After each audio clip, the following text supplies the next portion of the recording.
या 3 से 6 महीने के लिए केयर टेकर्स आएंगे और टास्क बहुत बड़ा है। आई विश कि पहले दिन को वो बिल्कुल आते साथ ही चार्ज लेते साथ ही वो बैठ जाएं, डॉक्टर शमशाद हैं जिसके पास भी है, और कहें कि मुझे ये काम करना है, पहला स्टेप मेरा ये होगा। टाइम नहीं है किसी के पास भी 6 महीने गुजारने का या 3 महीने गुजारने का। क्या हम इसको संभाल सकते हैं? मतलब सर, मैं बाय नेचर बहुत ऑप्टिमिस्टिक आदमी हूँ और मैं जो है वो हाफ ग्लास फुल ही देखता हूँ, हाफ ग्लास एम्प्टी नहीं देखता।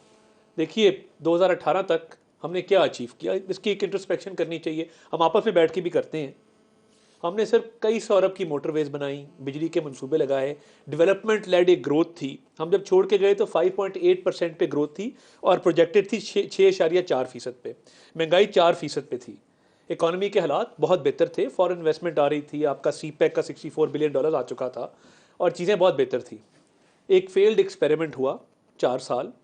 क्या हुआ? आते साथ ही आईएमएफ को कहा कि जी हम आईएमएफ के पास नहीं जाएंगे। पॉलिटिकल स्लोगनरिंग करने की खातिर कहा मैं खुदकुशी कर लूँगा।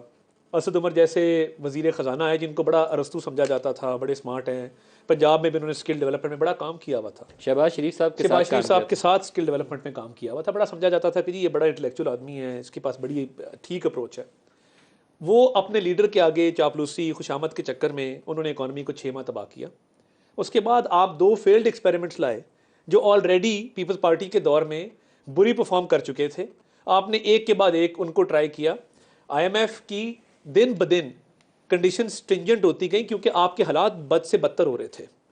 तो ये 4 साल तो खिलवाड़ हुआ। अब हमारे ऊपर क्या जिम्मेदारी थी?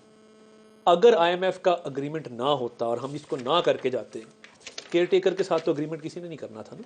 वो से पहले इलेक्शन होने थे, एक अनसर्टेनिटी। आपने सूरत संभाली नहीं है, नहीं, मैं अर्ज आपने करता हूँ बिगाड़ में हिस्सा ना, डाला। मैं अर्ज करता हूँ ना, अगर हम आईएमएफ का अग्रीमेंट ना करते, शहबाज शरीफ साहब पेरिस ना जाते, एमडी आईएमएफ को हम ना कन्विंस करते, क्या होता? अग्रीमेंट से पहले एलसीज नहीं खुल रही थी। हमारे सरकारी प्रोजेक्ट्स की कई एलसीज में हमें बड़ा प्रॉब्लम आया कि जी लेटर ऑफ क्रेडिट ही नहीं खुल रहा, एलसीज खुलना बंद हो सर, गई इस थी। आर्गूमेंट को आप गलत जगह नहीं से सर, बयान कर रहे हैं, नहीं इसलिए सर, कि मैं आपकी हुकूमत में जब आए आईएमएफ टूटा हुआ था, सारी लैंडिंग बंद थी।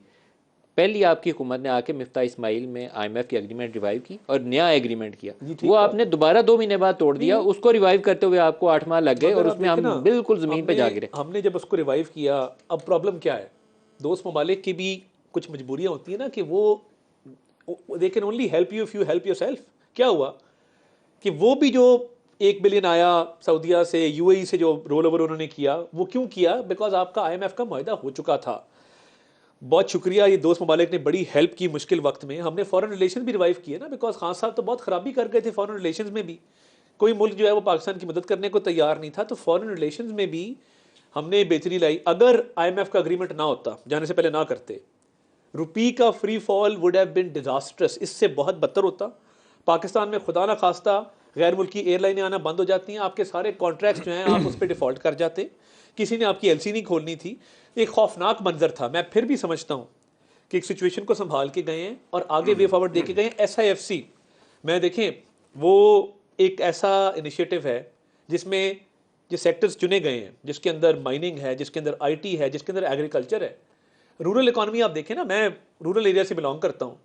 इस वक्त जिम्मेदार आपकी वीट बहुत अच्छी हुई है, आपका सिट्टा बहुत अच्छा हुआ है, रूरल इकॉनमी में खासी अपलिफ्ट है। इतनी बुरी पिक्चर नहीं है जितनी हम समझ रहे हैं। एंड वे फॉरवर्ड आगे एसआईएफसी है। I think things will improve.